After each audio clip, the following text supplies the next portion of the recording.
on a mission. Family on a mission. Yes, indeed. What's up, people?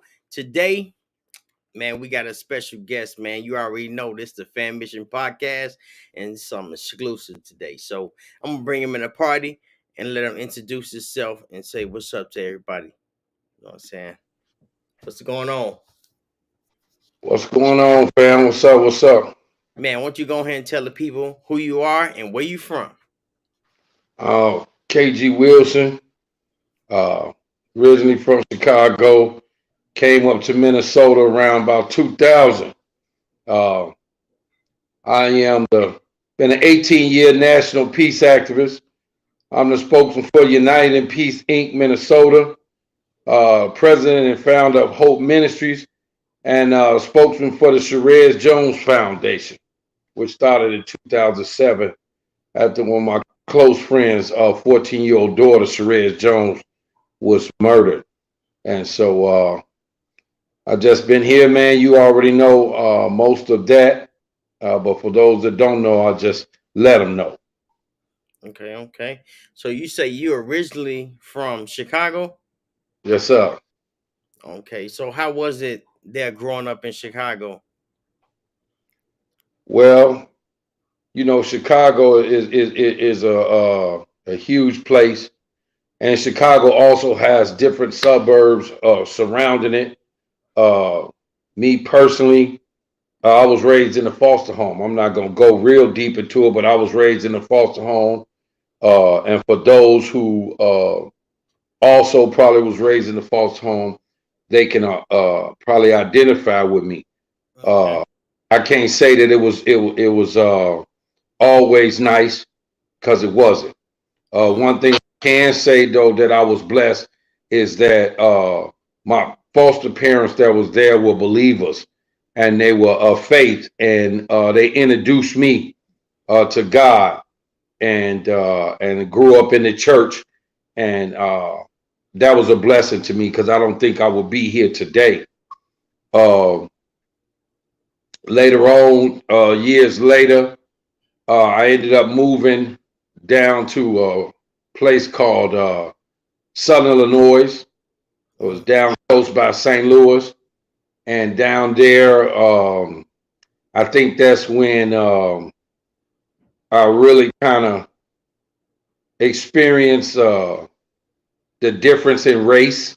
Because, I had never experienced that before. It was different coming from Chicago down there. Stayed down there about maybe from 82 to 86. And 86 came back, moved back to Chicago. I made two sons down there while I was there. Both of my sons down there, my two oldest sons, who I'm proud of and blessed to have, a mixed race. I call that the best of both worlds. Yeah, you hear me? Yeah, they some good boys, you know. And so a couple years later, I ended up moving down deeper into the city, in the projects, which is Robert Taylor Projects, with my brother. Mm. Yeah. Okay. So that brings me to my next question, man. So have you ever been in a gang? Because Robert Taylor is the Oh yeah, well, even before that, like I said, growing up in the foster home, and I can remember how I actually joined the gang, and it wasn't that I was trying to join a gang like some people was. I had just got beat up and bloodied in the foster home, and I took off running, saying I'm running away from the foster home, and I took off running down the street bleeding, and said, man, I'm not gonna go through no more of this abuse and this torture that I will go through in the foster home. And so I took off running. I say I might have been about maybe 11, somewhere around there. And I was a little fat kid, and so I got tired, and when I stopped and I looked up, I saw about 15 guys, and they was all dressed in blue. And I didn't know who they was, you know. I just noticed that they was smiling, they was happy, and they was shaking hands and hugging each other and smoking cigarettes and drinking stuff like that. And but they looked happy, and so I thought they was a family. Something that I wanted that I didn't have, a real family in the foster home. And Mm. so I went up to them. I was bloody and tired, and I asked them, was they a family? And one of the guys said to me, he said, "Yeah, yeah, shorty, yeah, we a family."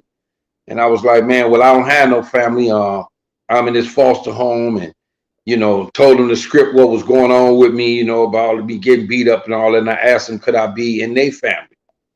And one of the guys, he cleaned me up, and he said, "Yeah, look, man, you can be in our family, man." And Mm. so I was happy. I was the happiest kid in the world that day because finally I got what other kids had. You know what I mean? That wasn't in the foster home. I finally got a real family, man. And these cats showed me love. And I ran back to the foster home and told them all about what happened, that I just got a family. And one of my foster brothers said, "You big dummy, you just joined one of the biggest gangs in the city." Mm. And yeah, man. And so I'm like, wow, really? So, So so, yeah. so at the age you are right now, or whenever you transitioned over, so like, what changed your mindset from being a gang member to being a grown man? Well, what happened, fam, was like it was never something that I wanted to do. Like if you know that I told you I grew up in the foster home, but we was taken to church all the time. Mm. So the first good thing that I ever seen was church. The Mm. first love that I was ever really shown was at church by the people at the church and the pastor of the church. And so when I saw that, that became my first love.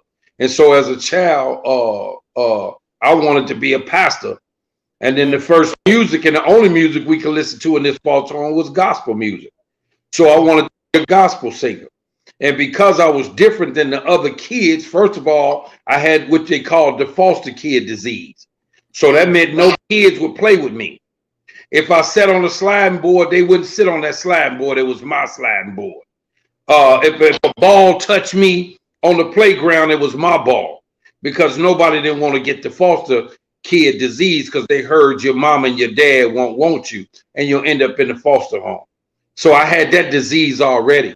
And so then now I'm different than other kids because I want to be a pastor and a gospel singer. So because of that, I got beat up and I got bullied. And Mm. so, I never wanted to be, gang or none of that. It was just what happened is I was so used to being beat up, tortured, beaten all the time in the foster home that kids my age or size couldn't hurt me. I was immune to pain all the time. So what happened when the bullies was beating up all the kids, most of the kids were terrified because they couldn't deal with pain. So what I would do was stand up to the bully and get beat up and bloody to protect the other children.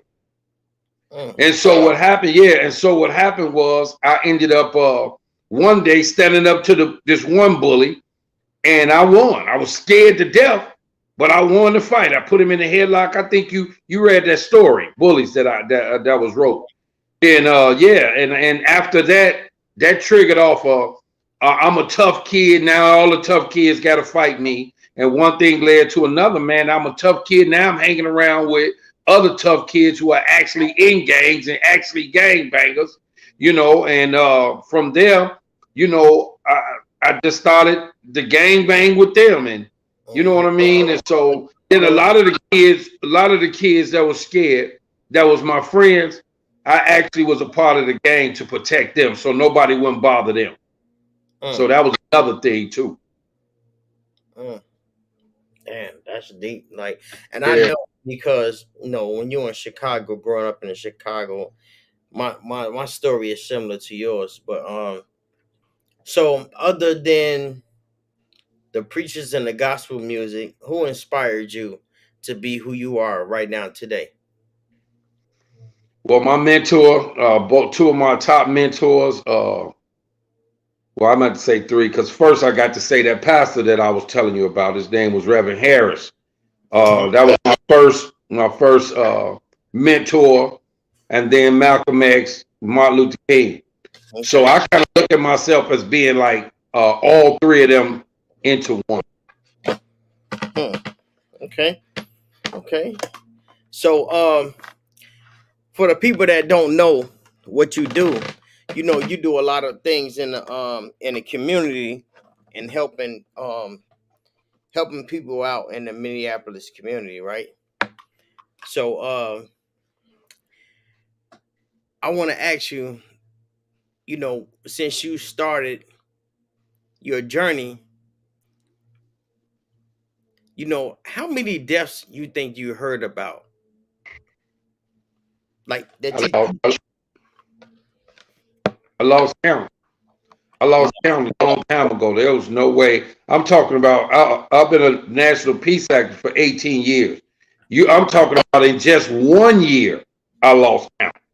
So there's no way I can even remember the count. All I can say, one too many. mm. One too many. Well, I had another question. I know, and that's crazy because I be asking myself like, man, how do KG do it? Like every time I look on your page, it's somebody dying, and I'm like, man, this stuff got to stop. I'm like, I don't know if you be in the right place at the right time to catch the right news or something. I'm like, but that'd be crazy to me. And a lot of people in this world, they haven't even witnessed death, and a lot of people we witness it too much, and Mm-hmm. until we almost get numb to it. So, I know you stayed over there close by Chicago on the south side of Minneapolis and stuff, and it was some big stuff happening. And I wanted to ask you, how did you feel about George Floyd?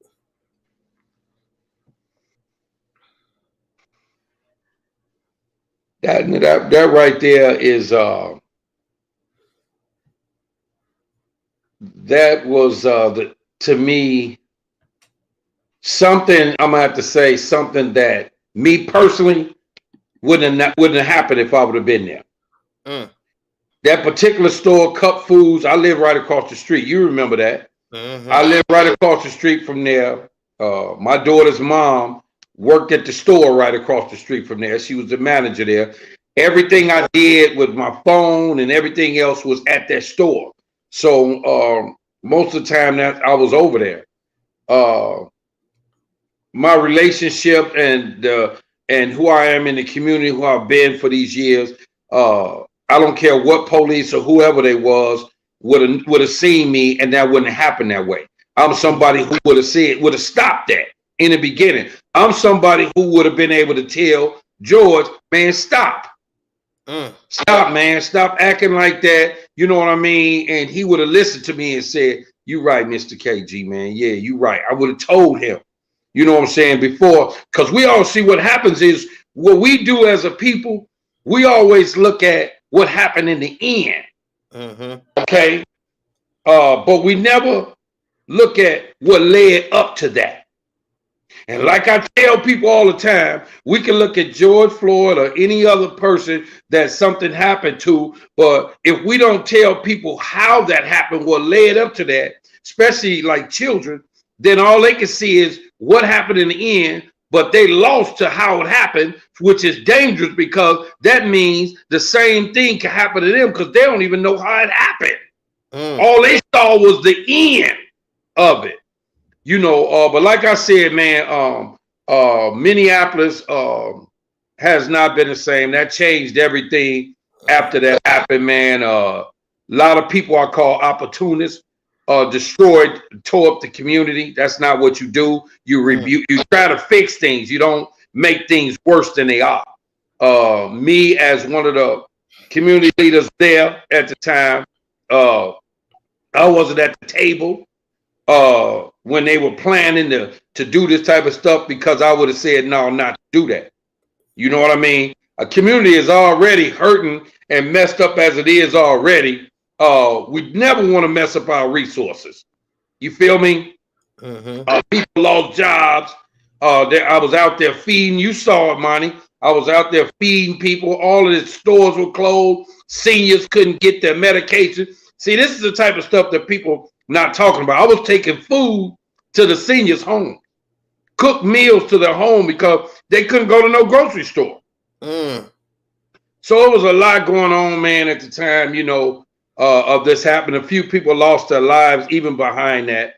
I just see another side, and you will always hear, and people will all hear another side of the story. Yes, it's horrible what happened, and I hate that that type of thing happened, but how it started in the beginning, I pray that somebody finds out about that and hears that, and the same thing don't happen to them.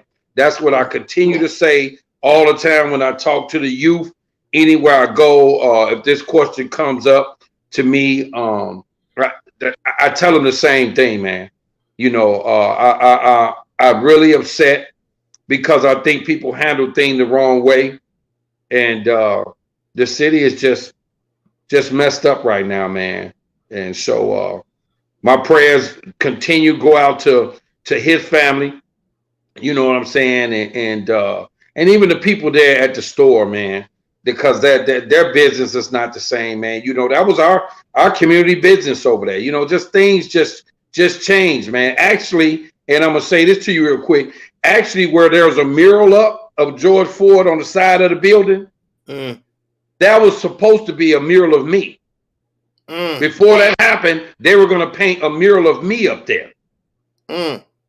Before that happened, I had talked to the owners, and they was like, "Yeah, KG, we're gonna put a mural of you up there, man, because of who you are and what you have done in the community, and you know what I'm saying, you're a good role model in the community and stuff like that." Yeah, and I was like, that would be nice, especially for like my grandkids and stuff to see something like that, But after that happened, you know what I'm saying, now there's a mural there, and it's sad that it had to happen because of that, but I really would like. You remember they had a mural of me on Lake Street. You remember? Yep. I don't know if you got any pictures of that. Yeah. Yeah. Yep. I always say, man, let's do something before something bad happens.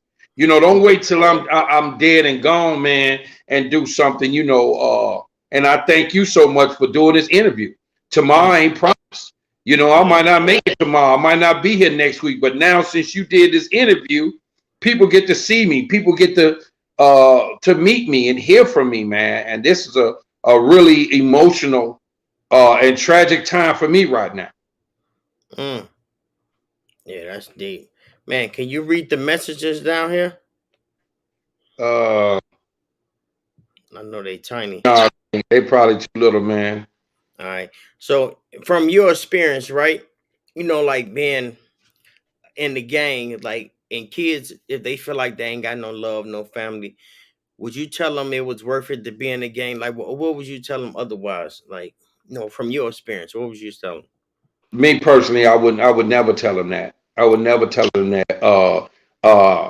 I think me and yourself, we are here, and I believe the Most High God allowed us to survive what we survive to be examples, man, of who we are today. That we barely escaped something that they never have to do. Our kids never had to be in no gang or nothing. We did it for them. Whether it's drugs, whatever we did, going to jails, prisons, institutions, we did it for them. And it's crazy because we actually did some stuff we never had to do because somebody did it before us. Maybe whether it was our fathers or whoever, they suffered for that, man. They did all this for us already. So, we have to tell them the truth, man. We can't sugarcoat nothing. We got to tell them the truth, Monty. That it almost killed us, man. I don't have no glory story about it was good that I did this and did that. No, it wasn't, man. I made some bad decisions that affect me today. Because, I believe right now, I probably, if I didn't have felonies and went to jail and stuff like that, I could probably run for governor and win. You know what I'm saying? So it's just a lot of things, man, that if we wouldn't have did, I wouldn't have did. I got scars from it. Yeah. We got scars from this, man, that we don't want none of our kids to have. And so what I try to do is tell them about the paper scars, which are felonies. Because then you can only go so far. I call them paper scars. We got bullet wounds, stab wounds. Those are certain scars that you can see on the skin. But paper scars are down on paper, and those paper scars, see, we can still get certain jobs with a bullet wound, stay at home. But if you got a paper scar felony, you can't get certain jobs. You can't get certain housing. You can't run for office, public office, all these type of things. So my thing is to let them know not to get these paper scars that we got. You don't have to do that. I tell them to go to school, man. Now, never join a gang. Never. Never do none of that stuff, man, because, all it is preparing you for a struggle and a messed up future, man. Stopping you from moving on to a place where, you can go that we can't go or we never did go. I want yours and my kids and any other kids to do way better than me. You know what I'm saying? To be able to do some things, man. And so we got to tell them the truth, man. And that's what this interview is about. That's why I appreciate you so much for having this show. God, it's time. God knew it was time for you to have a show where people could come on and tell the truth, where it ain't about somebody paying you to lie and be quiet and don't tell the truth, because that's what folks do now. So our children need somebody to tell them the truth. I'm not here for them to like me or none of that. I just want them to remember this brother told me the truth when my mama wouldn't even tell me. My daddy wouldn't even tell me because they were trying to be my friend. But that brother came on there and told me the truth. Yeah. The truth, man. Because I want to try to save their lives, man. A lot of our brothers and sisters are gone, Monty.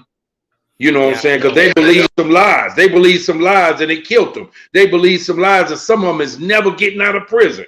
Cats we used to hang with. They hearing about us out here now saying, wow, they still out there, man.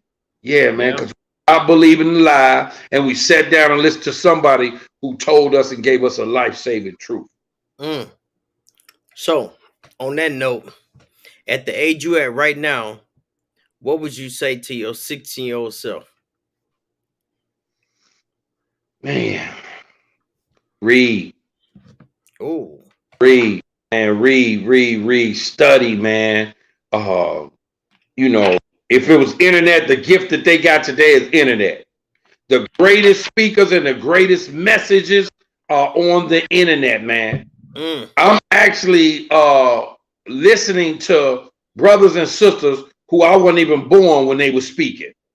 So I'm on YouTube looking at, listening to Marcus Garvey and W.D. Du Bois and Malcolm X and, what's the name? Elijah Muhammad, different people, different ministers and stuff like this who are passed on, but they left videos.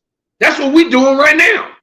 Yeah. One day we're going to be gone, money, and somebody will be able, if we put this right here on YouTube, they'll be able to look at what we saying here and say, wow, man, if we leave them some money, it's going to get spent. Right. But this right here keeps going on and on and on.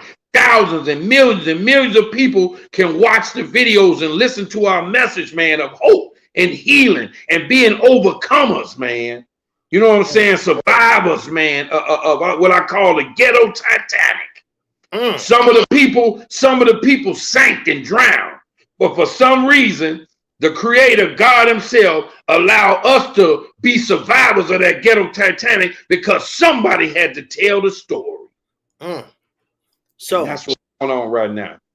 Man, so if you could talk to the youth, man, if they listen to this video, listen to this podcast, man, what would you want to tell them, like the youth today, right now?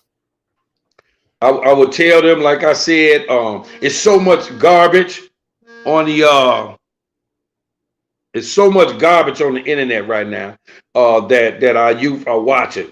There's so much garbage in the community, misinformation in the community. I would say to them, seek out and find those who are positive and productive in your community and connect with them. Find books that feed the mindset. Find out how to eat to live, because what you eat will help with your mindset. Because a lot of the food that our parents was giving us, they weren't educated about the food. They didn't know that certain food would kill us in the long run. That's why we got all these different type of diseases, heart problems, and diabetes and all the different stuff is because what was put in us as children, and it just became poisonous to us, man. And so when it's poisonous to the body, it's poisonous to the mind. So continue to educate yourself. Young people, educate yourself. You got the internet, you got books. They pay you to go to school now. You know, learn to be entrepreneurs, man. Y'all living in a time right now where it's not about being employees. Y'all got a way now to be the employers. You know what I'm saying? Just stop thinking that you always got to grow up, become 18, 20, 25. Find out how to own your house instead of just be renting a house. This is all available to you right now.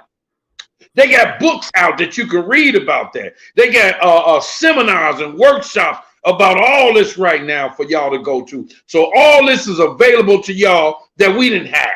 So it's available to y'all. So continue to seek out and find the knowledge, wisdom, and understanding that you need to have to become a better you and to become better than those who brought you into this world.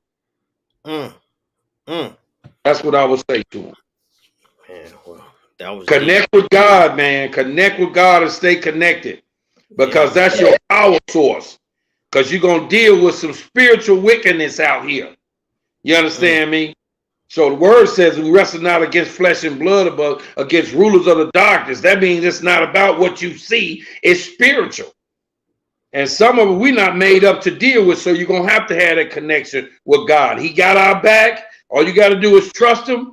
Let him lead you and guide you, and you will see what happens in the end. That's why you're looking at right now on this screen and listening to these two brothers right here who are cousins right now, because that's what we did.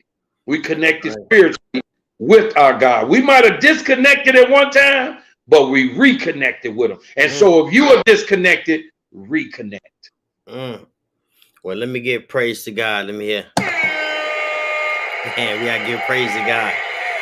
So, on that note, tell me a story that God worked wonders in your life, and you said, you know what? Man, I know it's a God, and I know he worked in my favor, and man, I feel blessed, man. Tell me about one of them blessed moments that God came in your life. Well, one thing I could say is I'm truly blessed that 18 years ago, and I don't know, I always say, and everybody else in the family say, you know, me and you made a powerful video, probably one of the most powerful videos. That was a testimony video, message from park bench. And so I can remember, man, being depressed and self-medicating myself with drugs and alcohol, abusing myself with drugs and alcohol to the point where I didn't want to live no more. And you heard this story, so now I'm sharing it with them. And I remember becoming a recluse. And then I was homeless. And it's crazy because the enemy and the depression had me homeless in my mind. It wasn't that I didn't have nowhere to go because of my family. I could have went to any of my family, but I was homeless in my mind. And I lived on a park bench for 3 months in South Minneapolis, in Loran Park. And I was strung out, like I said, from abusing the drugs and the alcohol and cigarettes. And I remember laying down on that park bench and saying, God, I can't do this no more. And took my shoes off and made a pillow on that park bench.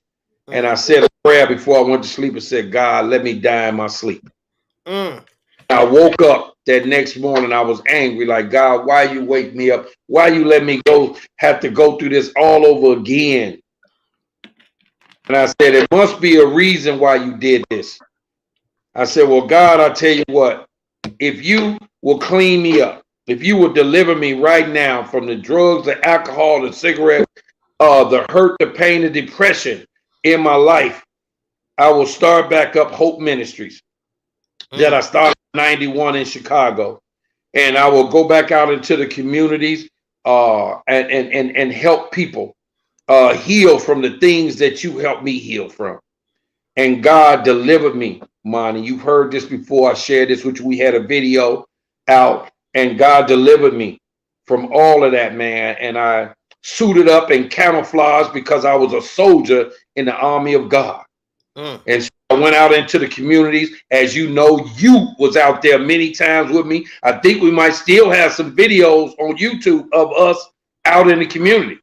And Yeah. so, yeah, and so that's one of the greatest things that I seen happen, miracles that happened in my life, man, is when God delivered me, and I became the peace activist that I have been for the last 18 years. And so for 18 years in January, that made 18 years, man. No gangs, no drugs, no violence, no hatred, no racism, no cigarettes, no alcohol, no none of that, man, that God had delivered me from. So that was one of the great miracles and testimonies, man. No matter what I go through in my life, in all that time, that He healed that wound right there. That the drugs, the alcohol, and all that stuff had left on me. Mm. Yeah. So I thank Him and give Him the praise. That's one that do that thing again. Hey, you gotta give him the praise, man. You know, because a lot of people don't recognize what God do something Exactly. in their life. You know, Exactly.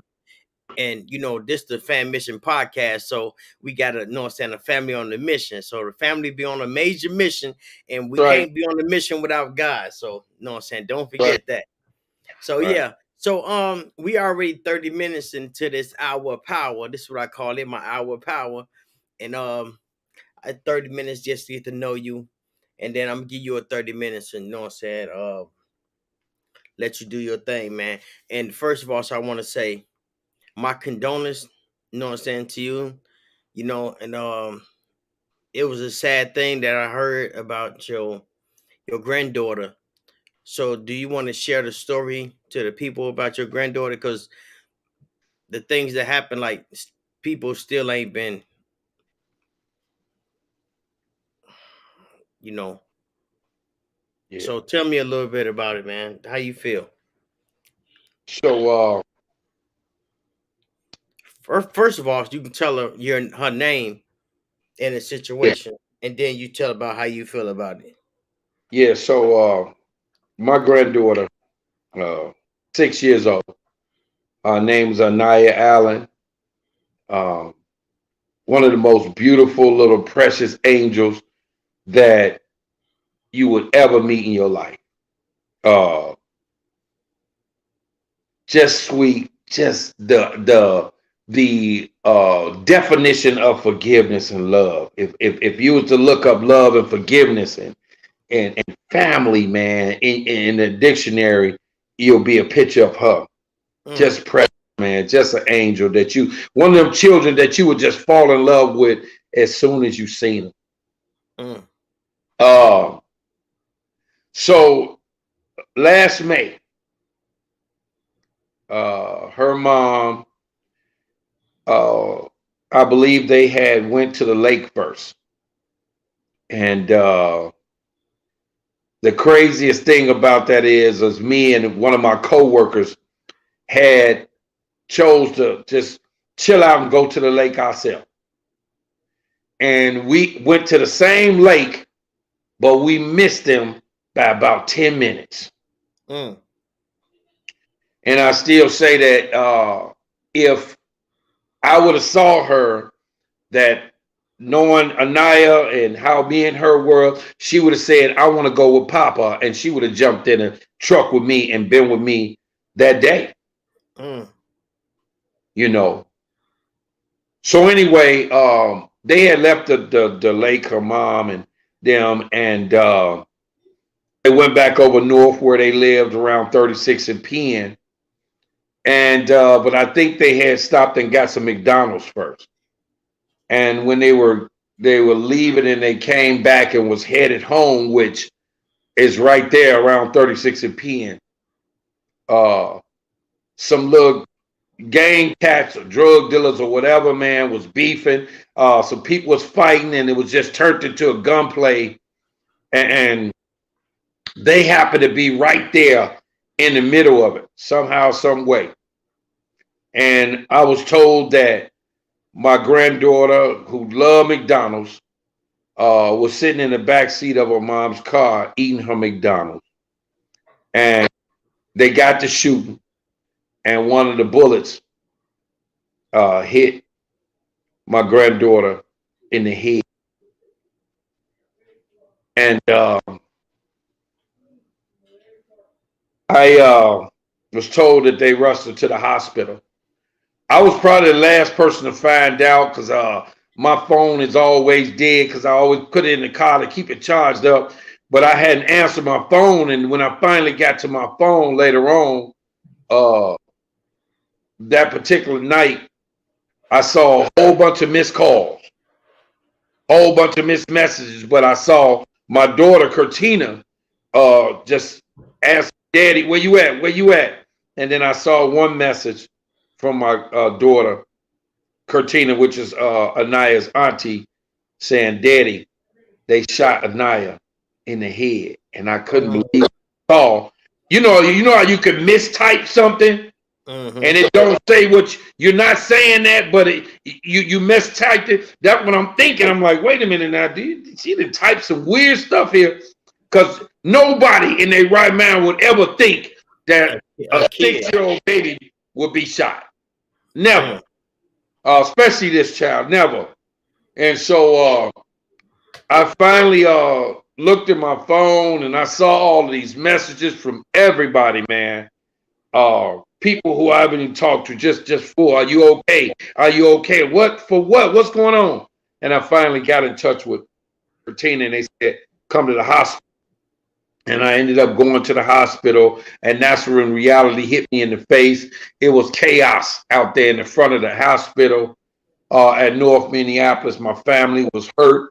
There was anger and tears, and Anaya still was fighting for her life, man, hanging in there, trying to fight for her life. And I was just furious. I just, at the time, I had to be strong for my family and try to keep everybody peaceful, because when stuff like that happen, people are so angry and everybody wants to blame somebody and take it out on somebody, and so I was just trying to do that, but I couldn't believe that happened, man. I couldn't believe that it was happening. I was so hurt on the inside. I never felt that type of pain in my life, and I don't want nobody to ever feel like that. So we stayed up there that night, and till just got so tired. Said, okay, I'm gonna go home and come back in the morning. And so I got another phone call that she didn't make it.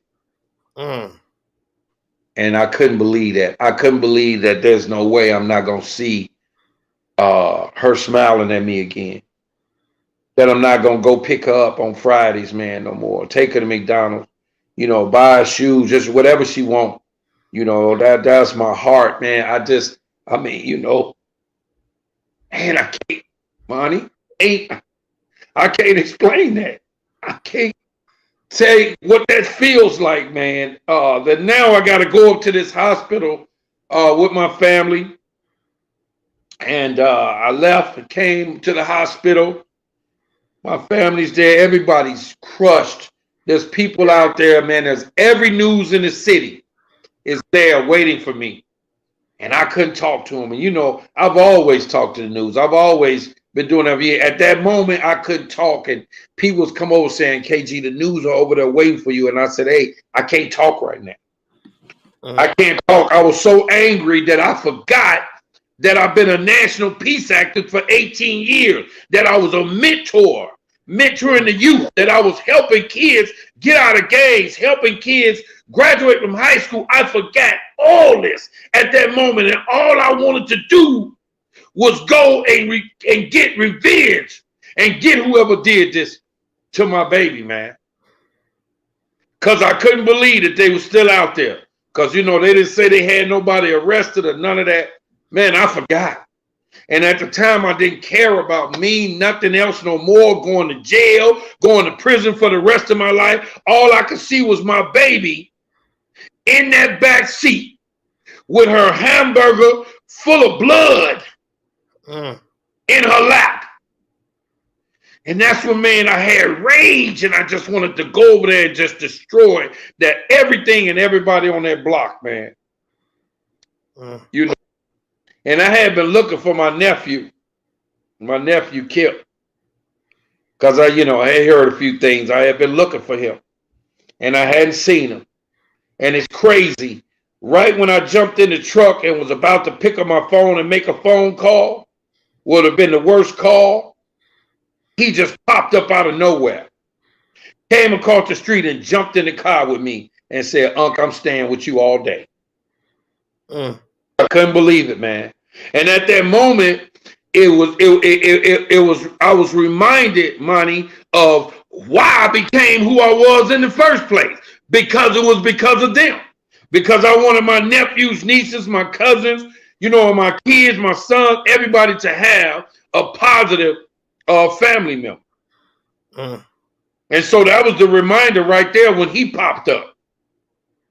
And so he stayed with me, and like God has started to minister to me and started to say to me, I told you, man, I didn't bring you this far to leave you.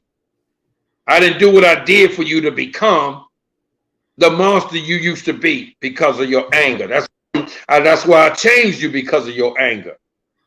And so at that time, man, I just trusted God, man. And it's been hard because now it's about to be a year.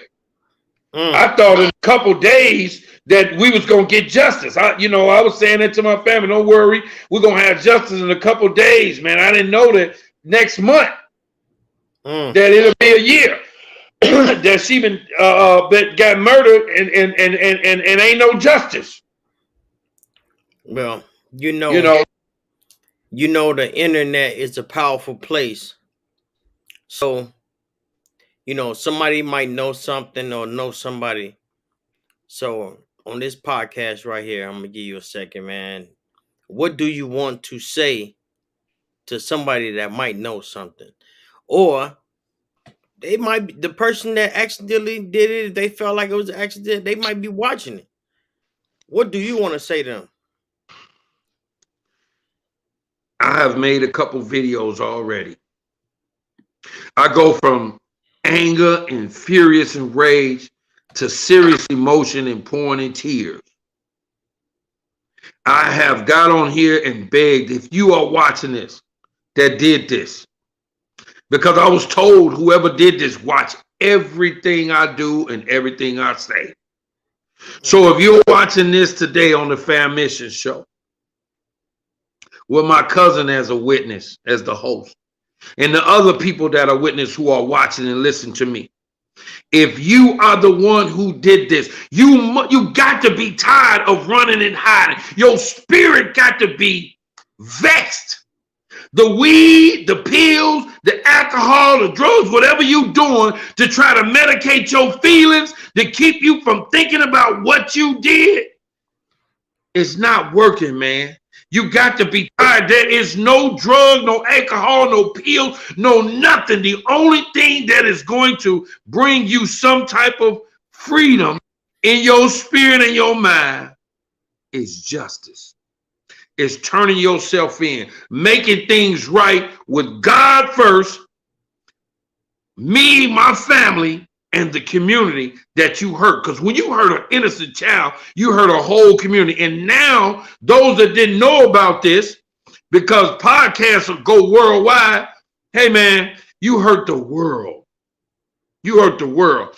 And so I have pleaded and I have begged you constantly to turn yourself in, man.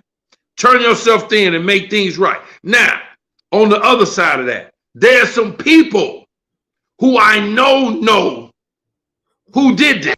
It might be family members. And y'all got to be sick just sitting around worrying like, dang, man, there he go again. He on the news. Now he on his fan page. Now he in the newspaper. We can't get around this. We see this brother KG, this grandfather everywhere. It's been going on a year now. He still ain't gave up. We can't get no peace. You can't get no peace because we don't have no justice, and without no justice, there's no peace. If this was your child, I would be trying to help you. Y'all know that. And because I helped so many people in the community the 18 years, I might have helped you before. That know that. So I know that's got to be eating at your chest. I'm surprised you could sleep at all knowing that this beautiful little child, man. Monty, you have a picture? I got a picture right on hand. Yeah, man, this beautiful child that lost her life, man, through this violence. And I could see, and like Monty said, I know that it wasn't purposely, but if it was an accident, you did an accident, you should have turned yourself in. You could have said, hey, man, I'm sorry. And the same thing like we started out this show talking about being positive and productive. I stopped gang banging because I didn't want to have to shoot nobody's child. I didn't want to have to teach nobody to shoot nobody's child. You know, and that's why I did that. That's why I changed my life so you could have a positive role model. And you probably know who I am that did this.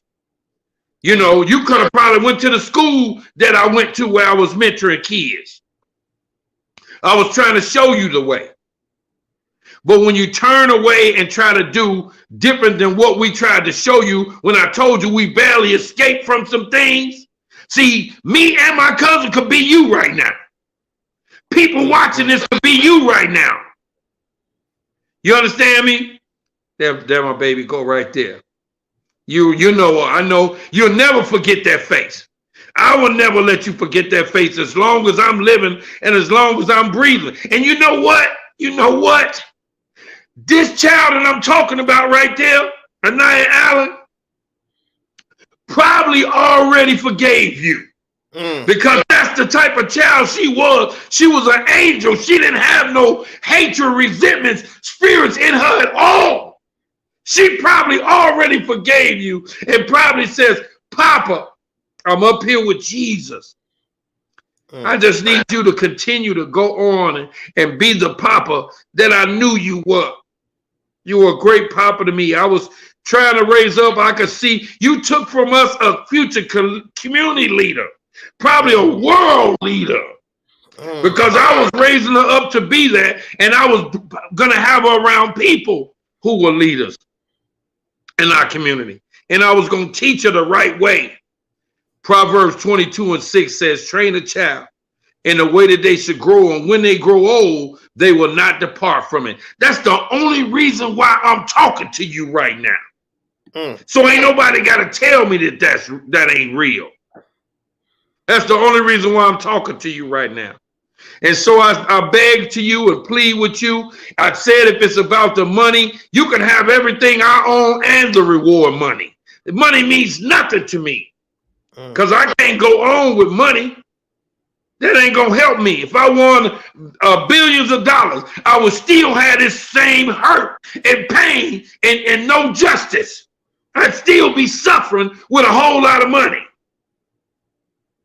So I said to you, again, I beg of you who did this to end this, man. Allow my family to have some peace and some rest and some closure here. Allow the community, because the community, as long as you out here, the community don't know what your move going to be next. Are you going to stay out here long enough, running scared, and shoot and kill somebody else's child because you on the run? You need to think about that to know who did it. They may shoot your cousin next. They may shoot your child next. That's why I beg to you. It was not just about just for justice for me and my family. It's so that this same person don't shoot or kill your child, and then you be on the Famnation with tears coming out your eyes talking about that your child was next. Your child got killed too by the same person that you didn't turn in and you knew who did that. No, you ain't no snitch. When it comes to children and people doing stuff to innocent children, that's not snitching. Snitching is when two criminals, one get caught and the other one tell on the other. Now that's snitching right there. This ain't snitching, man. This is bringing closure to families, man, and showing love for an angel and one of our future leaders, man. She could have been anything positive in our community, man. You know, she could have been a role model for one of your children. I don't know, but you took from us our hearts. And like I said in the last interview, my heart is in heaven with her. It's in heaven with Anaya right now, man. And so I'm trying to move on, Monty. But I've been stuck. I've been stuck since May. I'm stuck since May, man. I have not moved on. I've seen people move on. I ain't moved on. I can't move on. I would help them move on. I would help that family move on if it was them. Since then, I moved up out of Minneapolis. I retired as an 18-year peace activist in Minneapolis, so I'm no longer there, no longer active there. So a lot of things happened after this happened. And so, like I said, man, I beg of them to find it in their hearts this year. The memorial's coming up. That'd be the best thing you could do right now. You could do it today. You could do it today.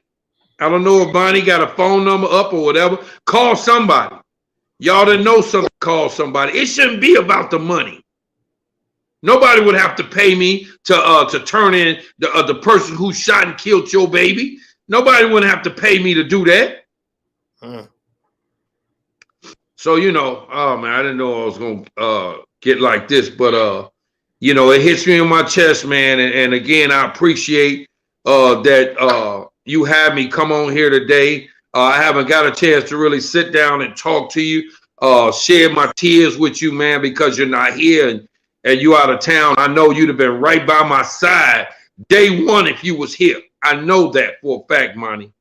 And but I just like I said, man, I'm trying to hang in here, man. God said vengeance is his, and I'm holding him to that. You know, his word shall not ever return void, and I'm trusting in God. And I believe that he got more for me to do. Now, lastly, so I'm in St. Paul now. And so I am about to start active my 2022. I wasn't going to do nothing. I was done.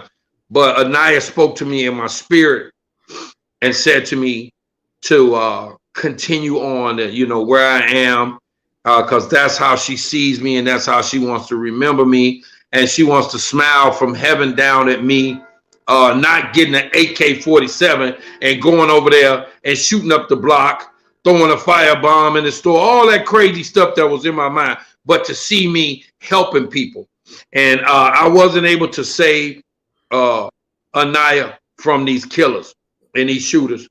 But maybe in 2022, as I start my mission, my peace mission in St. Paul, maybe I'll be able to save somebody else's child, Monty. And hopefully you get to take a vacation from the fair mission and come up here, man, with me, man. It's about time for us to do a couple more videos and a few songs. I haven't seen to this day, and I'm not just saying it because it's us. I ain't seen nothing as powerful as what happens when we come together and God use us, brother. Just like right now. Just like right now. None of this is scripted or none of that. This is all just getting on here, man, and pouring out what's inside of us, man. God has brought us a long way, and I think he's got further for us to go, and he ain't done with me yet. Just because I'm not over here, you may find me over there. So I'm dedicating and going back to this my outreach and peace activist 2022 to my 6-year-old granddaughter Anaya Allen. So when people see me, I'm dedicated to her. So she'll be there with me in spirit. And it'll be her love, because I don't have that kind of love inside of me. It will be her showing her love to the community, because that's who she is. I'm angry. I'm angry. And that's the truth. I'm not going to get on here and sugarcoat nothing. And you know that ain't even me, Monty. I'm angry. I'm furious. But her love is inside of me. And that's the love that I want to try to show to the people in her memory and her honor in 2022 St. Paul. Well, man, I I'll be appreciate back you. on the block. Back on the block, man. You'll see me. Back on the block, man. I appreciate you sharing your story about your granddaughter, man. That was touching, man. And for the people that's out here that know something, please stand up and be accountable. You know what I'm saying? Like, because it's crazy out here, and not just her. It's a whole lot of kids out here getting wrapped up Exactly. in unnecessary gun violence. You know, so Exactly. And so, even though this was about me and about my family, there's other children out here that still have no justice. If you have any information about any of those children, we thank God that Trinity, 9-year-old Trinity, her family got justice for what happened to her. We still have 10-year-old Davion, who was the first child out of the 3 that was shot, who still have no justice yet. We still have Terrell, May, Sherelle. The list goes on and on of a lot of the children that over the years have still gotten no justice, and people know who did this. And it's never too late to bring justice and closure to me or any other families of the children that was taken from us. Yeah, man. So yeah, man. I appreciate you spending this hour of power with me, man. You know, I know you just got home from work and you ready to lay it down. So I appreciate you taking the time out, you know, to express your feelings. Is there anything else you want to say before we wrap it up? Well, I just want to say, man, that I appreciate you, Monty. I'm proud of you. I love you, man. It's something that I see your dad's spirit in you, and your dad was like one of my biggest supporters, man. I'm talking about if he was here right now, he'd have been right out there with me. I remember a time when I wanted to quit, and I have to say it was your dad who always would tell me, "Nope." He said, "If don't nobody support you, I support you, KG. You call me." And he'd have came running. You'd have seen him on the block with me, pulling his bag with his CDs and DVDs in there, man. Sharp as a tack. You know, and so I see him shining through you right now, man. I see him smiling. As you smiling at me, I can see him smiling at me. Thanks. So his body left, but his spirit is still here. Just like Anaya's body is left. That's all these devils can take from us, Monty, is the body. But the spirit continues to be right here with us, man. Yeah. And so, like I said, man, just continue to do this, man. And whoever you can find to get on the show after me, man, that's gonna tell the truth, man, because we need some people to help, and that is never gonna change. Our elders, and I know Dad told you, only the truth shall set us free. I remember I had to go to jail to get free. You hear what I said? I had to go to jail to get free. I thought freedom was out on the block, out on the streets. But when I got in jail, I found out that freedom was in the mindset. I was locked up out on the streets. I was locked up, man. I was in bondage for so many years from misinformation of misinformers who had been misinformed by other misinformed people from generation to generation to generation, man. Yeah. And it wasn't until exactly I said I had to get locked up to get free. And so, man, most of the time, instead of getting arrested, I found out I was rescued. Some of y'all that might think right now you got arrested, you got rescued. And it's sad to say, man, like some of our children today that are in jail and prison, it's safer for them there than it is being outside on the streets. We know they're okay. On the streets, they'll turn you into the biggest prayer warrior in your church. Worrying about these children out here on these deadly and dangerous streets, man. So God bless everybody. Y'all please continue to keep me, my family, in your prayers as I continue to keep yours in mind, man. Monty, keep doing what you're doing. I'm proud of you. Continue to let God lead you and guide you. You can't go wrong. There is no failure in God. Mm. Amen. I like that.